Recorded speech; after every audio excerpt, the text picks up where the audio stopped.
Nous continuons à être dans la présence de Dieu. Sans la force du Saint-Esprit, on ne peut rien. On ne peut rien faire sans la force du Saint-Esprit.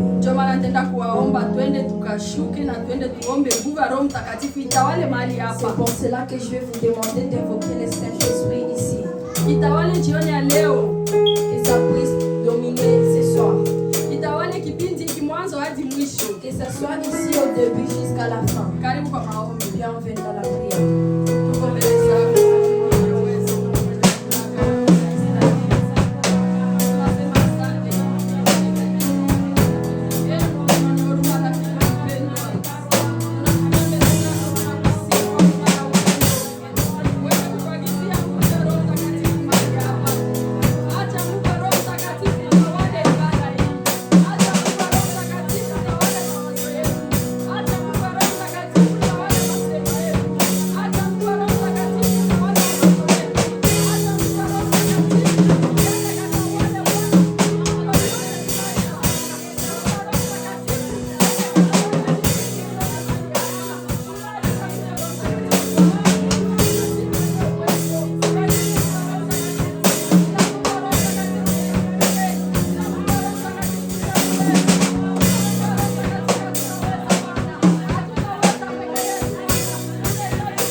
On est déjà habillé par le Saint-Esprit.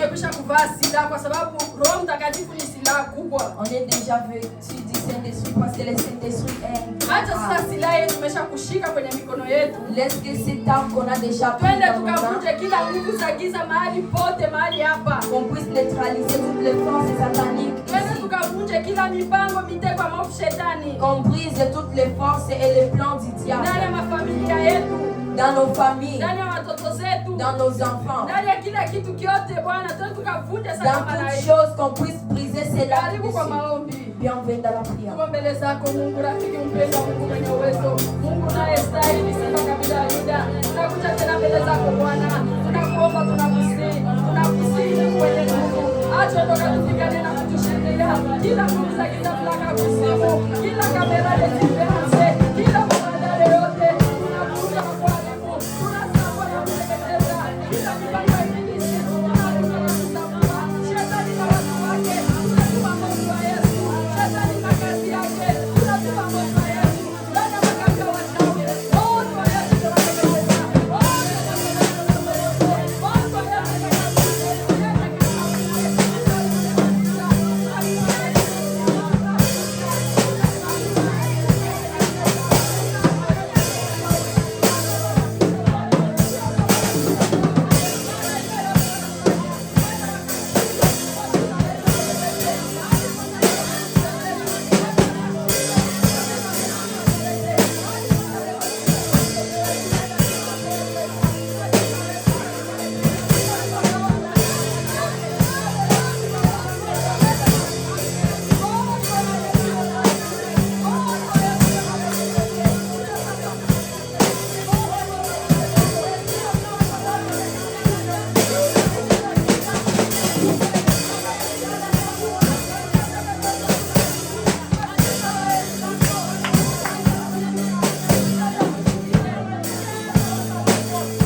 On a déjà brisé toutes les forces sataniques.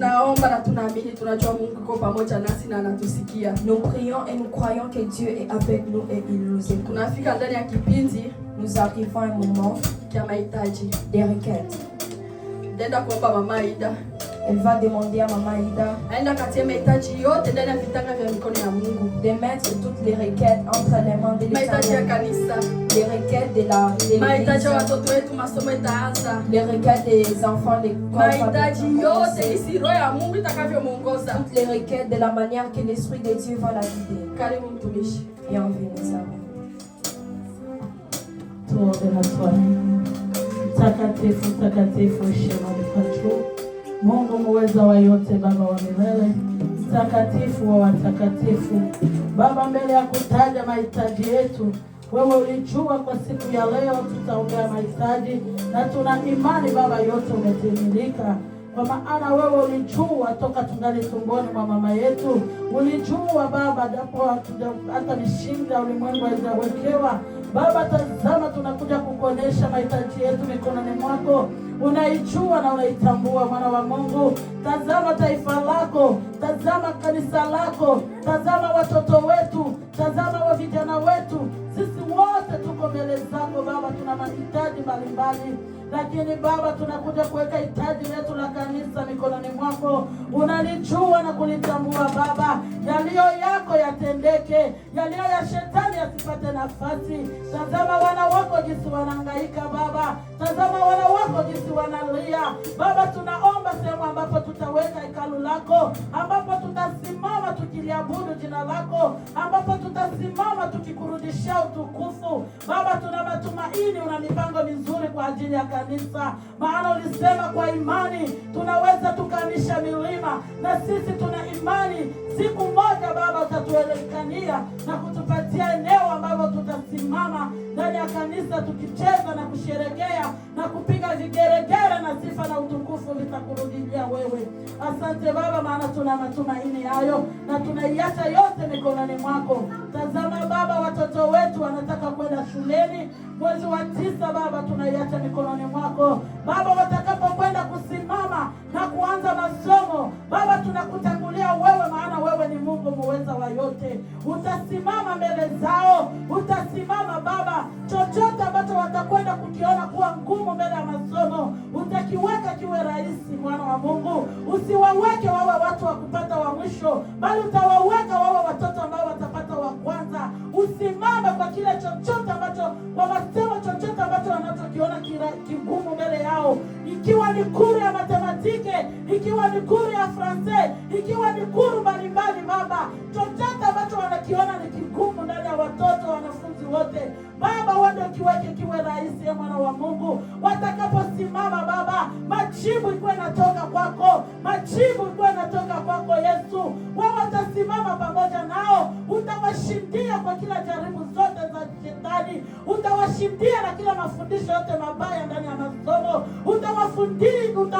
utawafungia na kila jaribu zote za kutoka huko na kule. Utasimama mbele zao Yesu, popote watakapokwenda kusimama kwenda ndani ya masomo. Tunakutangulia ni wewe wa kwanza, wa pili wao, watatu wa malaika, na malaika wa masomo simame ndani ya masomo zao Yesu. Asante Baba, maana tuna imani utayatenda. Kila yoyote ambaye ana matumaini ndani ya elimu, utampatia kila mmoja kwa kadiri kisi anavyokuomba Baba. Tuna matumaini utasikia kilio chao na maombi yao. Tazama Baba, unajua wagonjwa, unajua mayatima, unawajua wajane, unawajua wasiojiweza, unajua wa maskini, unajua wa matajiri Baba. Sisi wote tunaishi kwa neema yako Baba. Usikie kila mmoja na mahitaji yao. Walio wagonjwa wapate kupona, waliokuwa na shida za familia wapate kuwasikia, waliokuwa na shida za mandoa wapate kuwasikia, waliokuwa na shida za njaa wapate kuwasikia, waliokuwa na shida ya kukosa sehemu ya kulala wapate kuwapa nyumba, waliokuwa na shida za magonjwa Baba ulete uponyaji ndani yao. Baba ulisema wewe tunapokuomba na wewe utakuwa pamoja nasi. Tuna imani Baba katika mahitaji yote ambayo na mengine tumeyasahau, bali wewe hukusahau. Utaenda kusikia kila mmoja mahali alipo Baba.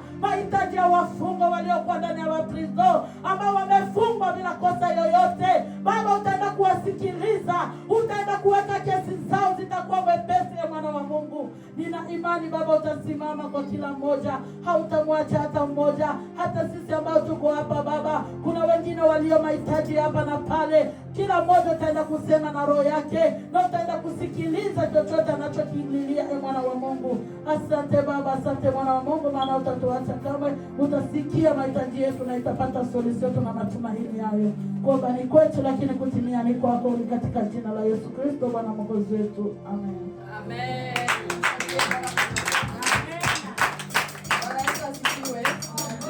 Bwana Yesu asifiwe tena. Amen. Furaha ipo? Ipo. Tuko ndani ya hekalu la Bwana, inabidi tuwe na furaha. Inabidi tuwe na furaha. Mahali hapa pako solution ya kila kitu. Ici, il y a la solution de toutes choses. Là où tu parles, là où tu as la solution, tu dois avoir la joie pour que tu puisses sortir avec la solution. Que Dieu continue à nous bénir.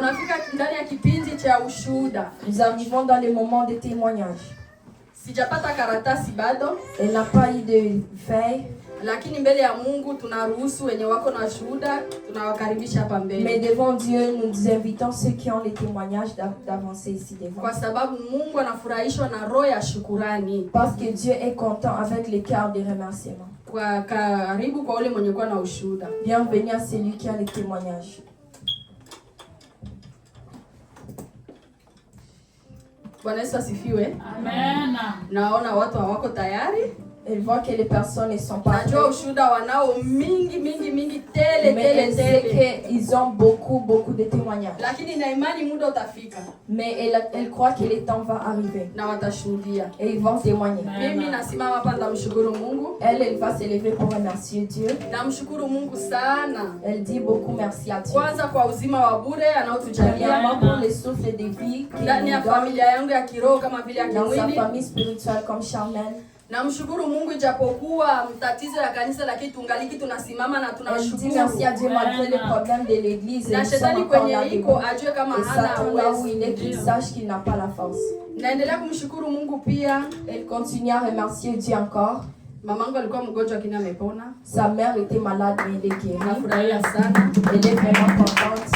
Namshukuru Mungu na Mungu anisamehe kwa sababu nimekawia. Elle remercie Dieu que Dieu lui pardonne parce qu'elle est en retard. Lakini Mungu angalie roho yangu juu nashuhudia bila mikono iko wazi parce qu'elle témoigne les mains vides. Nashukuru Mungu ajili ya watoto wangu. Elle dit merci à Dieu pour ses enfants. Nilikuwa ninahitaji ajue masomo yao. Mungu animbariki mapapie mbili mnyumba, nimefurahi sana. Dieu a béni 2 filles dans la maison de l'époux. Elle est beaucoup contente. Na wengine wote wameweza. Et tous les autres ont réussi. Ni kwa neema ya Mungu na mshukuru. C'est par la grâce de Dieu. Elle dit merci à Dieu. Mungu atubariki. Que Dieu nous bénisse. Tunafika muda mzuri tena. Nous arrivons encore à un autre bon moment wa sifa na maabudu, de louange et d'adoration. Tunakaribisha waimbaji wetu. Nous accueillons nos chantres. Uende watuburudishe kwa sifa na maabudu. Qu'ils nous balancent dans la louange et l'adoration. Karibu. Bienvenue. Amen. Tunafika muda mzuri wa kumsifu Mungu wetu. On arrive à un bon moment de louer notre Dieu. Je vais vous demander de vous lever là où vous êtes. Tendez kumchezea Mungu wetu qu'on puisse danser pour notre Dieu. Dieu piko furaha. Ona tuna furaha. Tena tusimame tusifu wetu kwa Bwana.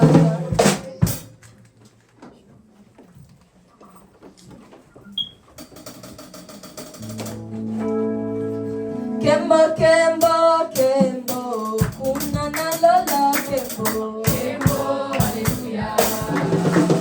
Kembo, kembo, kembo, kuna na lola kembo. Kembo, hallelujah.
l'éternel.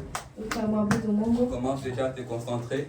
Anza kujikoncentrer. N'attends pas que Dieu commence à adorer, mais toi-même commence à adorer car tu sais ce que Dieu a fait pour toi. Usisubiri nianze kukwambia uabudu, anza kuabudu kwa sababu unajua yale ambayo Mungu ametenda kwa ajili Tu sais yako. ce que Dieu est pour toi. Unajua Mungu ni nani kwa ajili yako. Donc ne m'attends pas, commence à adorer, n'attends pas la chanson. Usisubiri wimbo, anza kuabudu. Commence à adorer ton Dieu. Anza kuabudu Mungu wako. Mfalme wako.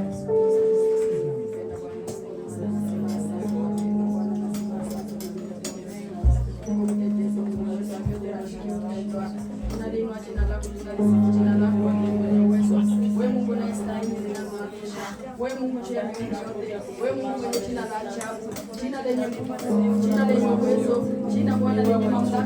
Baba tunasema asante. Wewe Mungu unaishi, acha sifa zitimie, acha roho zitimie. Mungu mwenye kwa kwenye kiti cha enzi, tunasifu kwa jina lako. Tunasema asante kwa Yesu. Tunastahili kuabudu. Tunastahili kuabudu. Tunastahili kuabudu. Tunastahili kuabudu Bwana. Yesu tunakupenda. Bwana tunakupenda. Baba tunakubariki.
tunabarikiwa sisi wote. On est tous bénis. Tunashukuru Nous disons merci kwa kipindi hiki pour kia ce sifa na moment maabudu. de louange et d'adoration. Na sifa zimrudie Mungu Et que aliyetuumba. la louange revienne à Dieu. Tunashukuru sana waimbaji wetu. Nous disons merci en les chants. Tunasema asante tena. Nous disons encore merci. Tunafika ndani ya kipindi kia tunawaomba mwende mkakae Nous demandons d'aller vous asseoir. na tunaenda kuomba mtumishi wa Mungu Moise. On va demander au serviteur de Dieu Moïse. Ataenda kumwombea mhubiri Il va prier pour la prédication. na mtafsiri wake karibu kwa maombi. La prédicatrice et son Na tutaenda interprète. kumkaribisha mhubiri wetu, tumshangilie Et Bwana on kwa va makofi. accueillir notre prédicateur par les informations. Nous disons merci pour ton amour, nous te remercions pour ta présence dans cet endroit. Alors Père, nous laissons le moment entre tes mains, le moment de la parole entre tes mains. Père, nous prions que ta parole puisse nous changer encore, que ça change notre vie, parce que nous savons, Seigneur Yahweh, que toute écriture est inspirée par toi. Comme ça me le dit dans 2 Timothée 3,16, pour bien de corriger, pour bien de nous enseigner. Père, alors je prie, Seigneur, que dans cette soirée, que nous soyons enseignés, que nous soyons corrigés par ta parole. Je prie pour les serviteurs ou bien la servante qui va servir aujourd'hui. Père, bénis la parole qu'il va donner. Bénis la parole qu'il va donner. Je prie, Seigneur, que ton onction coule à travers cette personne. Je prie que ta main soit avec cette personne, qu'il puisse parler, Seigneur Yahweh, selon ta volonté, mais pas leur volonté, Seigneur. Nous implorons ton esprit dans cet endroit, qu'il soit avec chaque personne pour nous donner la compréhension qui vient de toi. Alors Père, nous te remercions et nous te rendons toute la gloire et que l'honneur et la gloire te reviennent à toi seul. C'est dans le nom puissant de Jésus que nous prions. Amen. Amen. Amen. Tunamkaribisha mhubiri wetu. Amen. Amen. Mshangilie Bwana kwa makofi. Amen. Amen. Bwana Yesu asifiwe. Amen. Bwana Yesu asifiwe. Amen. Mbele ya yote namshukuru Mungu Avant tout, je vais remercier l'Éternel kwa kuniwezesha tena kusimama mbele zenu de m'avoir encore donné la force de me lever devant vous kufundishana mawili matatu pour vous enseigner 2 ou 3 choses ambayo Mungu ametuandalia. que Dieu a préparées pour nous. Tena namshukuru viongozi wetu Je vais encore remercier nos guides kwa kuniteua kulisha neno siku ya leo. de m'avoir encore choisi pour donner la parole d'aujourd'hui. Mungu awabariki Que Dieu les bénisse. na Mungu awabariki wote ambao watasikiliza Et que Dieu leo. bénisse chaque personne qui va écouter. Amen. Amen. Amen. Amen. Bila kukawia, Sans plus tarder, tutasoma neno letu katika kitabu cha Mathayo Mtakatifu on va lire notre parole dans Matthieu 13 13, kuanza 1 1 mpaka 9. jusqu'à 9. Anayepata tusomeni. Celui qui a trouvé peut lire.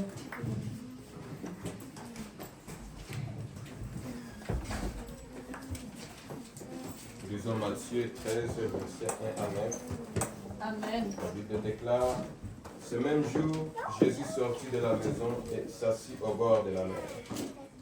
Une grande foule s'étant assemblée auprès de lui, il monta dans une barque et y s'assit. Toute la foule se tenait sur les rivages. Il leur parla en parabole sur beaucoup de choses et il dit: un semeur sortit pour s'aimer. Comme il s'aimait, une partie de la semence tomba le long du chemin, les oiseaux vinrent et les mangèrent.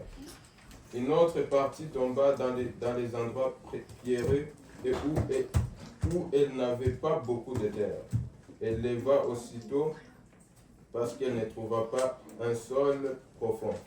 Mais quand le soleil parut, elle fit brûler et sécha faute de racines. 7. Une autre partie tomba parmi les épines montèrent et l'étouffèrent. Une autre partie tomba dans la bonne terre, elle donna du fruit, un grain 100, une autre 60, un autre 30. Que celui qui a des oreilles pour attendre. Amen.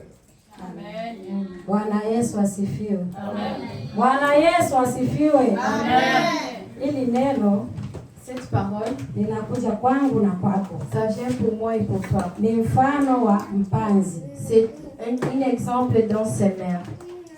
Mpanzi yule wa kupanda mbegu. Un semeur qui sème des graines. Najua sisi sote tunajua mtu atakayepanda mbegu zake katika shamba. Je sais que nous tous, nous savons une personne qui sème ses graines dans un champ. Huyu mpanzi mwetu nasikia hapa. Ce semeur que nous venons d'écouter ici, Ni Yesu Kristo. c'est Jésus-Christ. Na hizo mbegu Et ces graines, ni neno la Mungu. c'est la parole de Dieu. Na ile sehemu ambayo ile mbegu inapandwa Et l'endroit là où on a mis ces graines, ni sisi wa Kristo. c'est nous les chrétiens. Bwana Yesu asifiwe. Amen. Namna gani ambayo unapokea neno la Mungu? De quelle manière tu as accueilli la parole de Dieu? Tunaambiliwa namna gani ambayo unapokea neno la Mungu. On nous dit de quelle manière tu as accueilli la parole de Dieu. Kwa sababu tumeona mbegu ambazo zilipandwa katika barabara Parce qu'on a vu les graines qui ont été plantées dans la rue, ziliogotwa na ndege, les oiseaux les ont mangées. na zingine ambazo zilipandwa kwenye mwamba Et d'autres qu'on a semées sur les sommets, ziliota, ça a poussé jua likapiga, et le soleil a frappé. alikukuwa na mizizi, Ça n'avait pas de racines, zilikauka. ça a séché. Zingine zikapandwa kwenye miba, Les autres elles sont semées dans les épines. miba ilisonga, Les épines les a coincées. hizo mbegu zikaharibika. Ces graines-là ont pourri. Lakini kuna zingine ambazo zilipandwa kwenye udongo mzuri, Mais il y a d'autres qui ont été semées dans une bonne terre. hizo mbegu ziliota Ces graines-là ont poussé na zikapamba. et ça a aussi embelli. Ni mfano wetu sisi wa Kristo. C'est notre exemple, nous les chrétiens. Kwa hivyo vipengele vinne, Dans ces 4 choix, mimi na wewe toi et moi, tuko mahali gani? on est dans quel côté? Tuko mahali gani? On est dans quel côté? Unalishika neno la Mungu kadiri gani ambao Mungu anakupatia neno na unalishika aje? Comment est-ce que tu prends la parole de Dieu? Unalishika kwa namna gani? De quelle manière tu prends la parole de Dieu? Eske uko kwa zile mbegu ambazo zimepandwa barabarani? Est-ce que tu es parmi ces graines qui ont été plantées dans la rue? Eske uko kwa zile mbegu ambazo zimepandwa kwenye mwamba? Est-ce que tu es parmi les graines qui ont été plantées dans les sommets? Uko kwa zile mbegu ambazo zimepandwa kwenye miba? Tu es parmi les graines qui ont été plantées dans les épines? Au uko kwenye mbegu ambazo zimepandwa kwenye udongo mzuri? Ou tu es parmi les graines qui ont été plantées dans une bonne terre? Ni mimi na wewe kujiuliza. C'est toi et moi, c'est demander. Unaweza kuwa uko naingia ndani ya kanisa Tu peux entrer dans l'église miaka na miaka, des années et des années. unakuja kufananishwa na mbegu ambazo zimepandwa barabarani. Et tu es comme les graines qui ont été plantées dans la rue. Utakuwa umefanya kazi ya Mungu bure. Tu aurais fait le travail de Dieu en vain. Tunaweza kuwa tunajiuliza sisi wa Kristo, On peut se demander, nous chrétiens, eske niko ndani ya kanisa? est-ce que je suis dans l'église? Eske neno ambalo nalisikia linapandwa kwenye udongo mzuri? Est-ce que la parole que j'attends est semée dans une bonne terre? Ni swali ambayo ya kujiuliza mimi na wewe. On doit se demander cette question. Kwa toi et sababu moi. mimi na wewe kila siku tunaingia kanisani. Parce que toi et moi, chaque jour, nous entrons dans l'église. Kwa hivyo vipengele vinne, tuko mahali gani? Dans ces 4 choix, on est dans quel côté? Bwana Yesu asifiwe. Amen. Bwana Yesu atuwezeshe. Amen. Tutasoma hiyo 13. On va lire 13 encore. Tusikie majibu yake. On va attendre ses réponses. Kuanza ku 18, Commencer à 18. 13 kwa 18 mpaka tunaishia 23. Tusikie maana ya hizo mbegu ambazo zinapandwa kwenye barabara na kwenye miba, tusikie maana yake. Qu'on puisse encore attendre la signification des graines qui sont plantées dans les épines et dans la route. Bwana Yesu asifiwe. Amen. Karibu msomaji wetu. Bienvenue. Nous lisons 18, ça dit: Vous donc écoutez ce que signifie la parabole du semeur. Lorsqu'un homme écoute la parole du royaume et ne la comprend pas, le malin vient et enlève ce qui était semé dans son cœur. Cet homme est celui qui a reçu la semence le long du chemin. Celui qui a reçu la semence dans les endroits pierreux, c'est celui qui attend la parole et la reçoit aussitôt avec joie. Mais il n'a pas de racines en lui-même, il manque de persistance, et dès que survient une tribulation ou une persécution à cause de la parole, il y trouve une occasion de chute. 22. Celui qui a reçu la semence parmi les épines, c'est celui qui entend la parole, mais en qui les soucis du siècle et la séduction des richesses étouffent cette parole et la rendent infructueuse. Celui qui a reçu la semence dans la bonne terre, c'est celui qui entend la parole et la comprend, et porte du fruit, et un grain en donne 100, un autre 60, un autre 30. Amen. Amen. Bwana Yesu asifiwe. Amen. Bwana Yesu atuwezeshe. Amen. Bwana Yesu ahimidiwe. Amen. 18 inasema, basi ninyi sikilizeni mfano wa mpanzi. Kila mtu alisikiapo neno la ufalme bila kulielewa, huja yule mwovu akalinyakua lililopandwa moyoni mwake. Huyo ndiye aliyepandwa karibu na njia. Bwana Yesu atuhurumie. Amen. Bwana Yesu atuhurumie. Amen. Unaweza kuwa ndani ya kanisa, Tu peux être dans l'église na neno la Mungu linalishwa, et on donne la parole de Dieu. watumishi wa Mungu wanatangaza neno la Mungu, Les serviteurs de Dieu proclament la parole de Dieu, lakini usilielewe, mais tu ne comprends pas. hautalielewa kabisa. Et tu ne vas pas comprendre. Utasikia, Tu vas écouter, lakini hautaelewa lile neno linasema nini. mais tu ne vas pas comprendre qu'est-ce qui veut dire ces paroles. Na ukishalisikia ndani ya masikio Et yako, si tu as déjà écouté dans tes oreilles, kwa sababu hautalielewa, parce que tu ne vas pas comprendre, halitakaa ndani ya moyo wako. ça ne va pas rester dans ton cœur. Kunakuja sasa ule mwovu ule, Il vient, le voleur va venir alors, ule mwizi anakuja kuliiba. le voleur va venir voler ça. Kwa sababu gani? Pourquoi? Haulielewi. Parce que tu n'as pas Kwa compris. sababu kama ukuelewa kitu, ndugu mpendwa, Parce que si tu n'as pas compris quelque chose bien aimé, hawezi kifanyia kazi. tu ne peux pas faire quelque chose. Utafanyia kitu kazi kile ambacho unaelewa, Tu vas travailler sur quelque chose que tu as compris. na ndio hivyo tunaambiliwa hapa. Et c'est comme ça qu'on nous dit dans la Bible. Zile mbegu ambazo zimepandwa barabarani, Ces graines-là qui ont été plantées dans la rue, ndege inakuja inakula, les oiseaux sont venus, ils ont mangé. wakukanyaga wanakanyaga. Les gens qui piétinaient ça. piétinaient. Inafananishwa na yule Mkristo ambaye anasikia neno la Mungu na bila kulielewa. C'est comme un chrétien qui écoute la parole de Dieu sans les comprendre. Unakuja ule mwizi analinyakua, Le voleur vient, il va voler. unabakia bure. Tu vas rester même. Utakuwa Mkristo wa kila siku Tu kanisani veux être un chrétien qui fait chaque jour à l'église na neno la Mungu haulielewi. et tu n'écoutes pas la parole de Unaenda Dieu. kuweka tu wingi wa watu ndani ya kanisa, Tu vas juste remplir l'église. na mwisho wa safari unaenda kukosa chochote. Et à la fin de notre voyage, tu vas manquer toutes choses. Kwa sababu gani? Pourquoi? Haukuelewa neno la Tu Mungu. n'as pas compris la parole de Bwana Dieu. Yesu atuhurumie. Amen. Na Bwana Yesu atuwezeshe. Mfano wa pili, Deuxième exemple.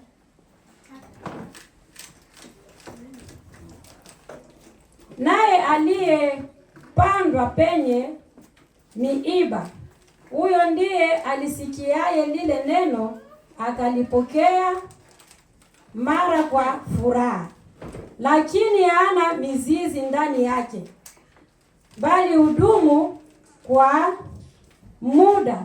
Ikitukia ziki au uzia kwa ajili ya lile neno, mara huchukizwa. Bwana Yesu atuhurumie. Amen. Bwana Yesu atuhurumie. Amen. Tunasikia hii mfano nayo ya pili. On a écouté aussi ces deuxième exemple. Neno ili zile mbegu ambazo zimepandwa kwenye miba. Les graines là qui ont été plantées dans les épines. Inafananishwa na Mkristo ambaye anasikia neno la Mungu. C'est comme un chrétien qui écoute la parole de Dieu, Analipokea kwa furaha. qui l'accueille avec joie, Analipokea kabisa kwa furaha. qui le reçoit avec joie. Kukitukia tu tatizo kidogo, S'il y a seulement un tout petit peu de problème, anaanza kulikufuru lile neno. il va commencer à mal parler de la parole. Yaani na lile neno linamtoka kabisa. Et cette parole va quitter en lui. Ndugu yangu mpendwa, Bien-aimé, Mkristo, un chrétien, Mkristo anatakiwa kupambana na kila hali. un chrétien doit combattre dans n'importe quelle situation. Hata kama unakutanana na shida ya aina gani, Même si tu as quel problème, lishike neno la Mungu. prends la parole de de Dieu. Kwa sababu neno la Mungu ndio njia ya uzima wa Parce milele. que c'est la parole de Dieu qui est un chemin de la vie. Kama hauna lile neno la Mungu ndani yako, Si tu n'as pas la parole de Dieu en toi, unafananishwa na ile mbegu ambayo imepandwa kwenye miba. t'es comme le grain là qui a été semé dans les épines. Miba ilisonga, Les épines les a étouffées, mbegu ziliharibika. les graines ont pourri. Kila mtu anajua jinsi mbegu zinapandwa. Chaque personne connaît comment on plante les graines. Ukitupia mbegu kwenye miba, Si tu jettes les graines dans les épines, itaota, ça va pousser, lakini haitaota kama vile mbegu ambazo zimepandwa kwenye mdogo mzuri. mais ça va pas pousser comme les graines qui ont été plantées dans une bonne terre. Ile miba itasonga zile mbegu, Les épines vont étouffer les graines mwisho zitanyauka. et à la fin il faut sécher. Na ndo tunafananishwa sisi wa Kristo. Et c'est comme ça que les chrétiens. Neno la Mungu ni chakula cha uzima ndani yetu. La parole de Dieu c'est une nourriture de la vie pour nous. Ukiwa na neno la Mungu ndani yako, Si tu as la parole de Dieu en toi, una chakula cha uzima. tu as la nourriture de la vie. Hakuna shida yoyote ambayo inaweza kukutikisa. Il y a pas des problèmes qui peuvent te faire bouger. Jaribu itakuja, Les tentations peuvent venir, utaishinda tu vas vaincre kwa sababu na neno la Mungu ndani yako. parce que tu as la parole de Dieu en toi. Lakini kama una neno la Mungu ndani yako, Mais si tu n'as pas la parole de Dieu en ni toi, jaribu kidogo tu, c'est seulement tout petit peu de tentation, unaanguka, tu vas tomber. unaanza mkufuru Mungu. Tu vas commencer Mbona à mimi mal naenda parler de Dieu. kanisani kila siku? Pourquoi moi je pars à l'église tous les Na hii jours? jaribu inanikuta kwa nini? Et ces tentations me atteignent pourquoi? Moja kwa moja lile neno la Mungu En même temps, la parole de Dieu alimo tena ndani yako. n'est plus en toi. Unabakia bure. Tu vas rester Na vide. ukishabakia Et bure, si tu restes na vide, upepo katakuja tu, il y a seulement un peu de vent qui va venir, katakuangusha. ça va te faire Kwa tomber. sababu hauna tena lile neno la Parce Mungu. que tu n'as plus la parole de Dieu en Unabakia toi. bure. Tu vas rester vide. Bwana Yesu aturumie. Que Dieu nous aide. Bwana Yesu Que atuwezeshe. Dieu nous fortifie. Bwana Yesu Que atuwezeshe. Dieu nous fortifie. Tunaenda na mfano wa tatu. On va aller avec le troisième exemple. Macho ndio inaanza kusumbuka.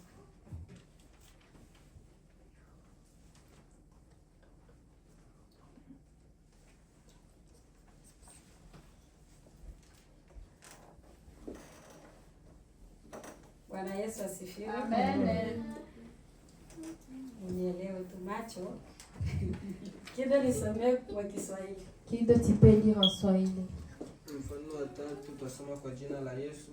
Naona nimerukia hii yenyewe nimesema ndio ya tatu. Uende kwa ya pili. Aliyepanda kwenye mwamba. Naye aliyepandwa penye miba, huyu ndiye alisikiaye lile neno na kushughuli za dunia na udanganyifu wa mali ulisonga lile neno, likawa alizai. Naye aliyepandwa penye Uko wapi? niko kuvende ilo hapo.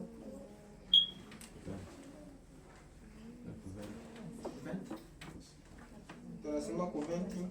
Naye aliyepandwa penye miamba, huyo ndiye alisikiaye lile neno akalipokea mara kwa furaha, lakini hana mizizi ndani yake, bali udumu kwa muda.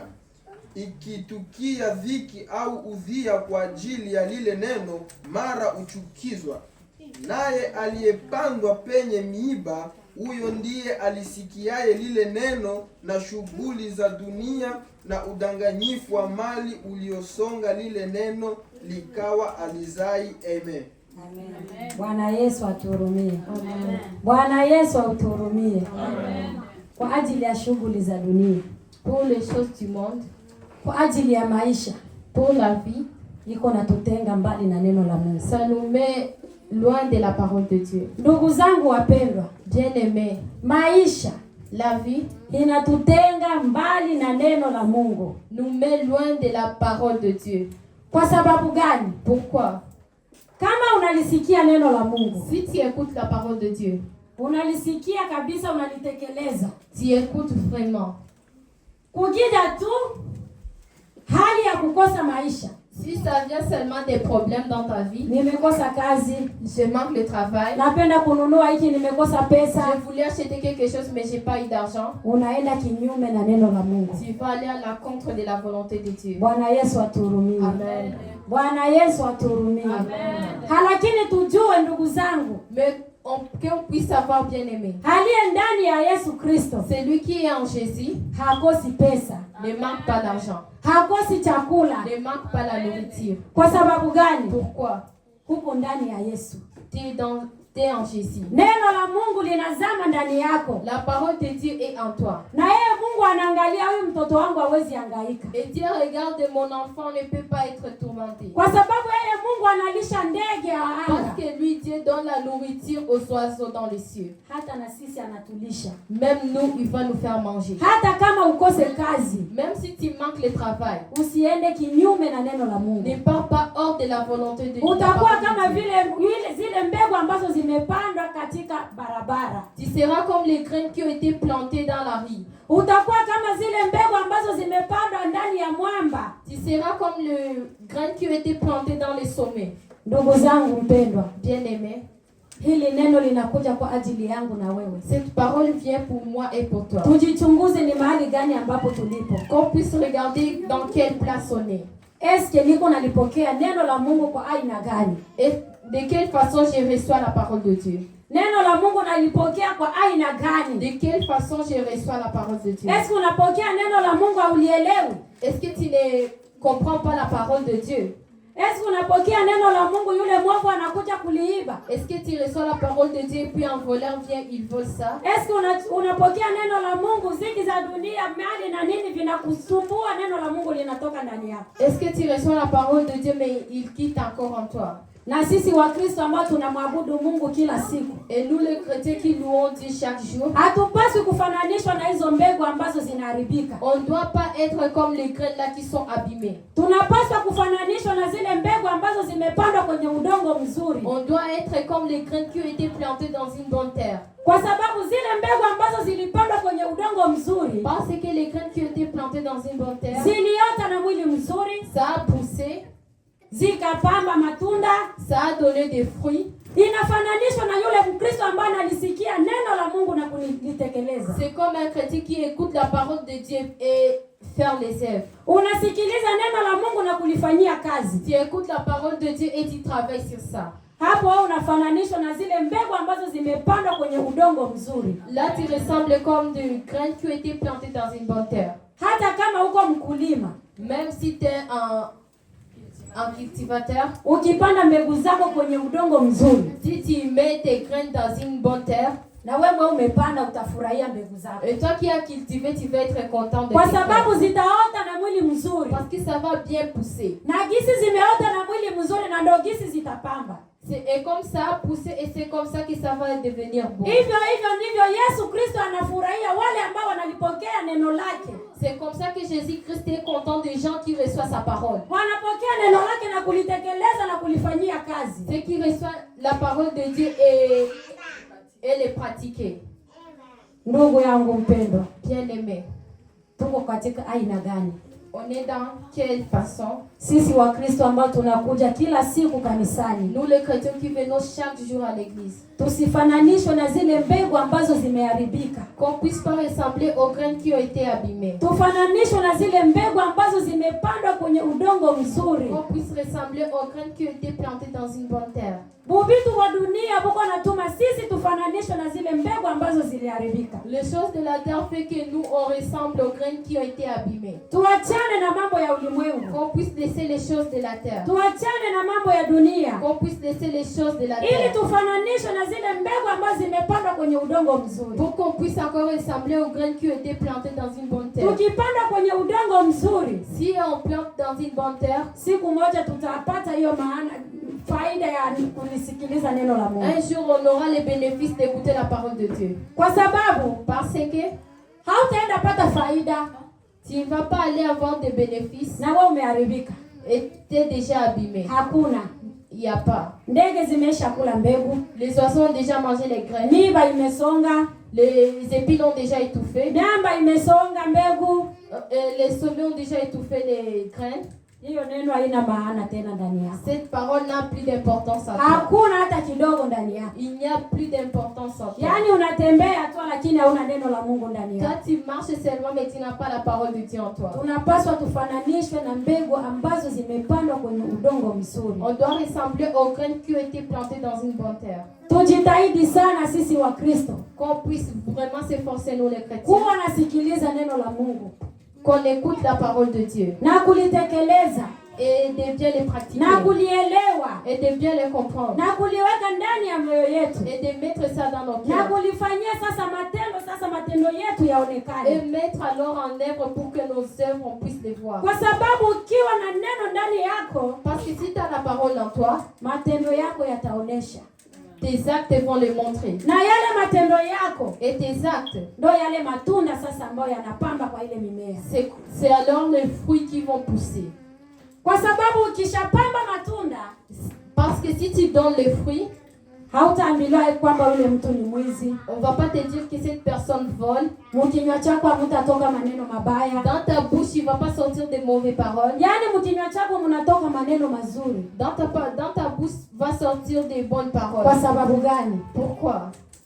Umepandwa kwenye udongo mzuri. T'as poussé dans une bonne terre. Na umeota vizuri. Et t'as bien poussé. Na umepanda matunda mazuri. Et t'as donné de belles fruits. Matunda ni yale matendo yako. Les fruits ce sont tes œuvres. Ni matendo yetu ambayo tunafanya hapa chini ya jua. Ce sont nos œuvres que nous faisons ici sur la terre.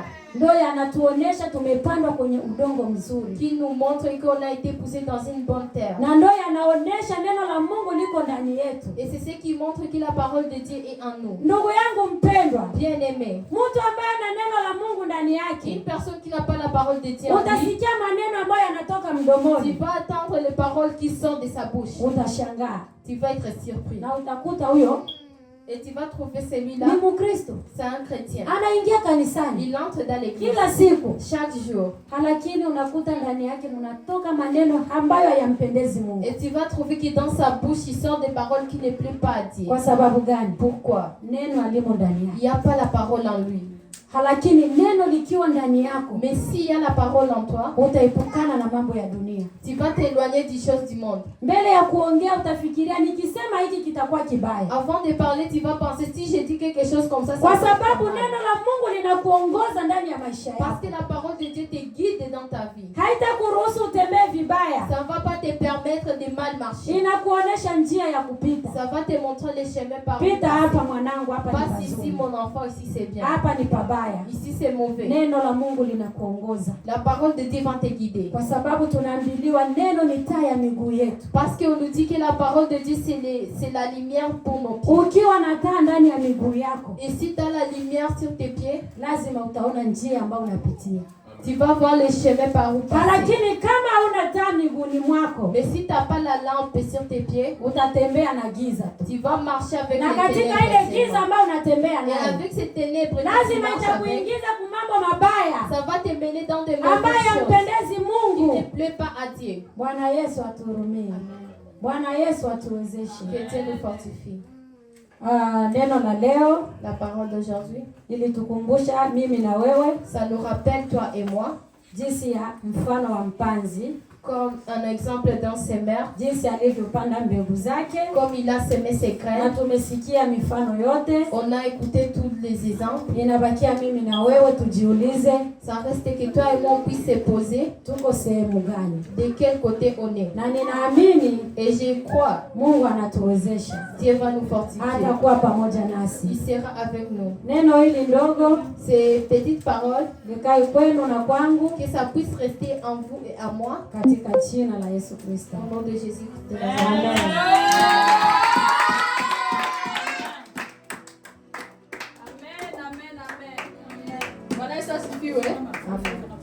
Tunamaliza kulisha neno nzuri. On vient de nous donner une bonne parole. Yani chakula ya leo ilikuwa ndani kitunguru sumu. La nourriture d'aujourd'hui avait des l'ail. Viungo vyote vilikuwa hemu. Tous les ingrédients étaient là. Mungu mbariki mhubiri wetu wa leo. Que Dieu bénisse la prédicatrice. Amwendelee kupaka mafuta. Il continue encore à la aendelee kumuinulia. Il commence à continue à m'aider. Na aendelee kumzidishia neno ili atangazie mataifa na mataifa. Qu'il augmente aussi la parole, qu'il puisse les partager des nations et des nations. Na sisi tulisikia neno, tuombe Mungu atujaze nguvu ili tuende Et kuishi nous qui neno. avons écouté la parole, que Dieu nous fortifie pour qu'on puisse retenir la Kwa parole. sababu peke yetu hatutaweza. Parce que nous-mêmes, on ne peut pas réussir. Tunaomba neema ya Mungu ili neno ili tulisikie na tulitembelee. Nous demandons la grâce de Dieu pour que cette parole qu'on écoute et qu'on puisse marcher selon cette parole. Na kila mtu alisikia neno na kila mtu achague kama utakuwa fasi ya miiba ni wewe. Chaque personne choisit. Si tu seras parmi les épines, c'est toi. Ukipenda kuanguka kwenye ujiache wewe ndege ikule neno lako. Si tu veux laisser que la parole puisse manger ta sémence, c'est ton choix. Ukichagua mimi mwangu roho yangu pakwe nifale udongo mzuri mbegu Si tu yote choisis ni que wewe. ton cœur est une bonne terre, c'est à toi de choisir. Hautamwona Mungu anashuka na kufunga kamba, chagua hii, Tu chagua vas hii. pas voir Dieu descendre et te dire choisis Ni uamuzi wa kila ceci. mmoja. C'est chaque personne individuellement. Mungu atubariki sana. Que Dieu nous bénisse. Tunaalika waimbaji wetu watupatie nyimbo mfupi wa sadaka On chante une courte chanson ya d'offrande. Mungu. Karibu.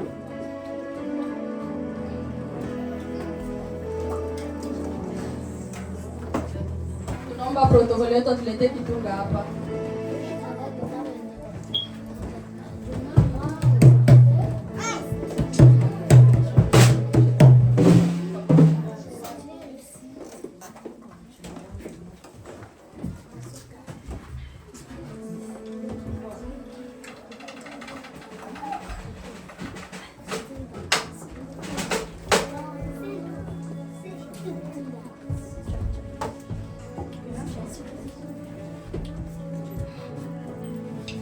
Amen. Amen. Tusimame tuweze kumtolea Mungu wetu sadaka. Qu'on s'élève pour qu'on puisse offrir à notre Dieu. Nitita yangiriye neza mutima wanje imbazi yomana Nitita yangiriye neza mutima wanje imbazi yomana Oh nitita yama yagatita bene data imbazi yomana Nitita yangiriye neza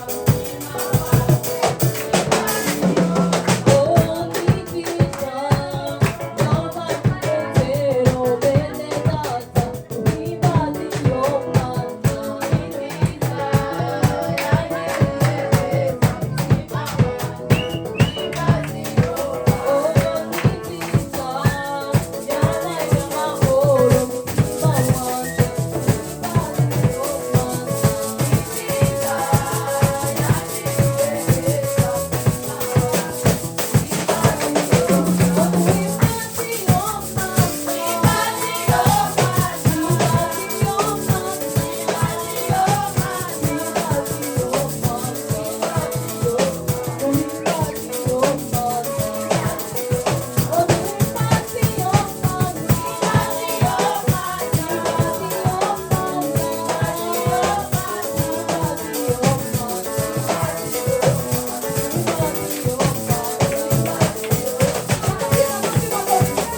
Mungu awabariki. Que Dieu vous bénisse. Endelee kuwajaza nguvu ndani ya kazi ya Et Mungu. continue encore à fortifier dans l'œuvre de Dieu. Na wakumbuke ndani ya mahitaji yenu ya siri. Et qu'il se rappelle de vous dans vos requêtes.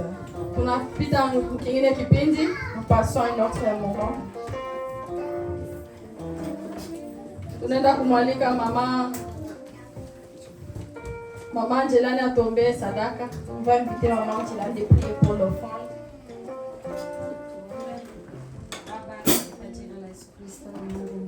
Kila jambo tunasema asante kwa yote ambayo umetenda pamoja nasi kwa kufikia kwa hiki kipindi cha sadaka. Baba, ni mengi ambayo umeshafanya pamoja nasi, acha tuliinue jina lako. Umeanza pamoja nasi kuanza kipindi cha kwanza mpaka kufikia hiki. Jina lako liinuliwe, jina lako litukuzwe. Baba, mdana kama huyu Yesu na kama matoleo mikononi mwako, bariki yote ambayo amenyoosha mkono kwa kukutolea. Bariki ghala zao, bariki mahali pote ambapo wanatoa, bariki kazi zao, bariki mapato yao, uwabariki Mfalme, bariki familia zao. Mwana wa Mungu, ninaamini Baba utawabariki. Bariki na wale ambao wakupata Baba, nao ili siku moja wakutolee. Ninaamini Baba utawawezesha. Nikupitia jina la Yesu Kristo tunaomba na kuamini. Amen. Haleluya. Amen. Haleluya tena. Amen. Tunalika mtu mwanahusika na matangazo akaribie mbele. Nous invitons la personne concernée des annonces d'attention. Haleluya. Amen. Haleluya. Amen. Tangazo la Bwana Yesu ni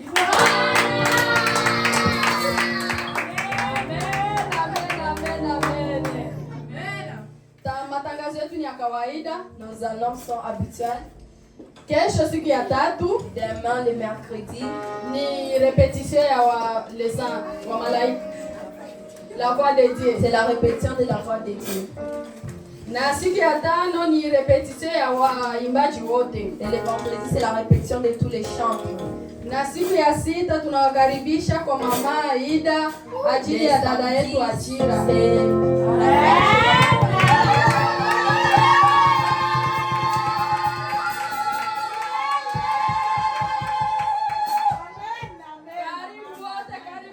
Bienvenue à tous. Tushangilie kwa hiyo baraka, sisi wote tuichangie. Et qu'on puisse accompagner cette bénédiction, qu'on puisse la partager.